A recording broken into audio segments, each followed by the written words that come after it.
Hello there, my name is Justin Karfs, and for my IB oral sample presentation, I chose the movie Funny Games, which is not really that funny.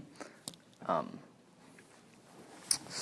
was directed by Michael Haneke, if I'm pronouncing it correctly. It was made in 2007 as a shot-for-shot remake of his previous film, Funny Games, which is a 1997 Austrian film of the same name. This movie primarily ties in with his other films, as they, too, are dark films, and they kind of focus on things we wouldn't really expect from filmmakers, things that we wouldn't really expect to entertain us, as more so make us think and either make fun of us or educate us, depending on what film you watch. They don't necessarily play on the fear we have of certain things, such as somebody could be afraid of ghosts or dark or something solid, like something you would get scared of, like it would build a sense of fear in you. But the fear we have of each other, the things that humans as a whole are capable of, what we have inside, the dark parts of us that we don't want to dwell into, but they're still a part of us. And it's that fear that he plays off of.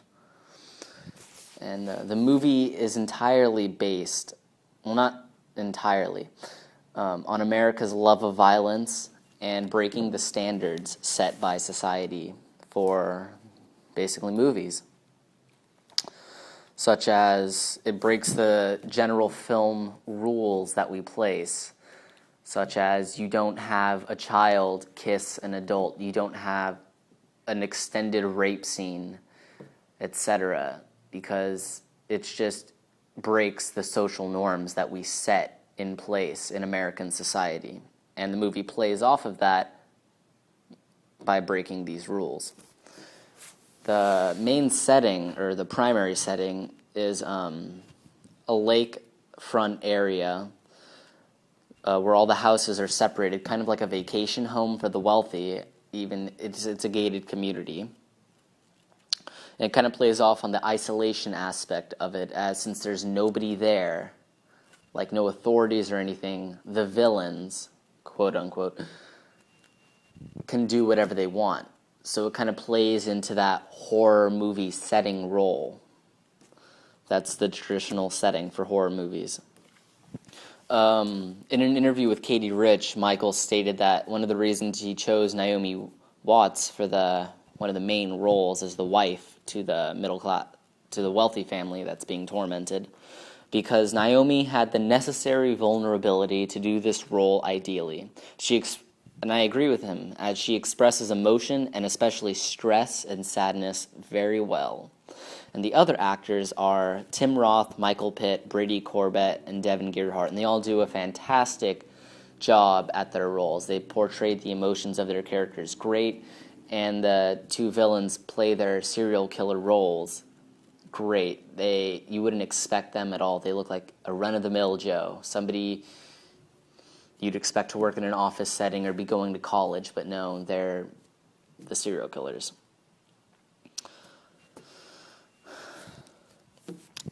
I believe this movie is more of a realistic film, as children and animals and the such are killed every day, but they're not really widely known. You don't see on the news, you know, a little third grader was murdered and a dog was beaten. No. It's kind of the things that we push away, such as like going back to the fear we have. We just try to suppress all the bad things that we view in society, because we don't want it to exist, but it's there, and we try to ignore it. But this film just brings it out. In an interview, he says, "What do I do first by breaking the rules? There's a rule that says you can't kill the animal. What do I do first? I kill the dog. You can't kill the child. What do? I shoot the son." He tries to break those boundaries and just shocks us completely. And the camera angles and blocking are used primarily in the violent scenes. We never really see any actual violence happening, but we can hear it. And that sound is what tells us. Like, we hear a gunshot, the next shot is blood splatter on a wall. So we get the sense that, oh, they just did something horrible, but what we see in the scene is we don't see the violence. So it's kind of like, oh, crap. he just got shot. The editing style is very simple. It's cutting to continuity, sequence editing. The shots are combined with little to no editing actually done. The pacing is very long to kind of put us through that feel where it gives us time to think and take in what just happened, and kind of gives us time to prepare for what might happen next. There's actually no score to the film.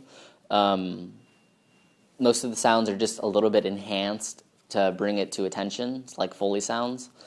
But there's only two main songs. One of them is a quote-unquote heavy metal song to juxtapose with the classical music we hear in the very beginning and small parts throughout the film. And it kind of plays on... The contrast kind of plays on what we see on the outside and what could be on the inside. The outside is represented by the classical music, and the inside is represented by the heavy metal, which isn't actually heavy metal. The music is a play on that, such as this movie is a play on regular horror films.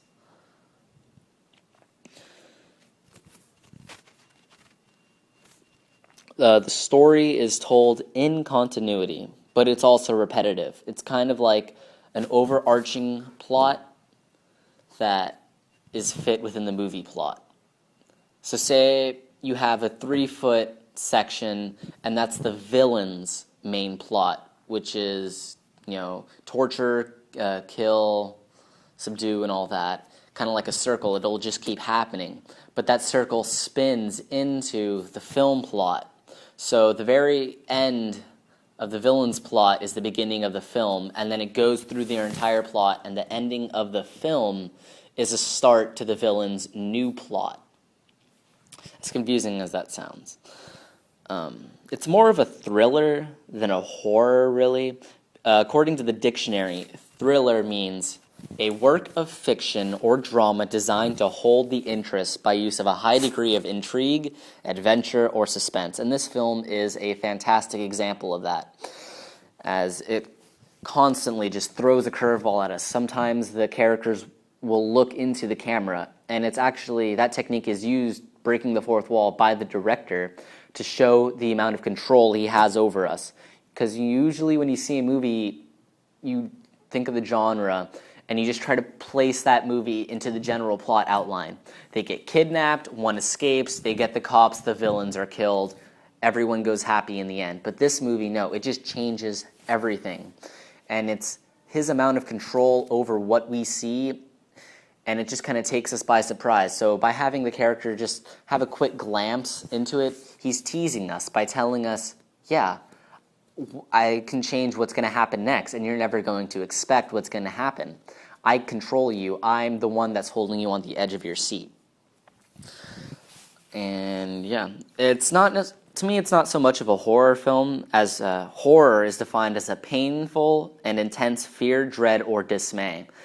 This film doesn't really give that much of it. The idea behind it, the idea that he killed a dog with a golf club, the idea that he shot their son and he drowns the mom, which is never actually shown on camera.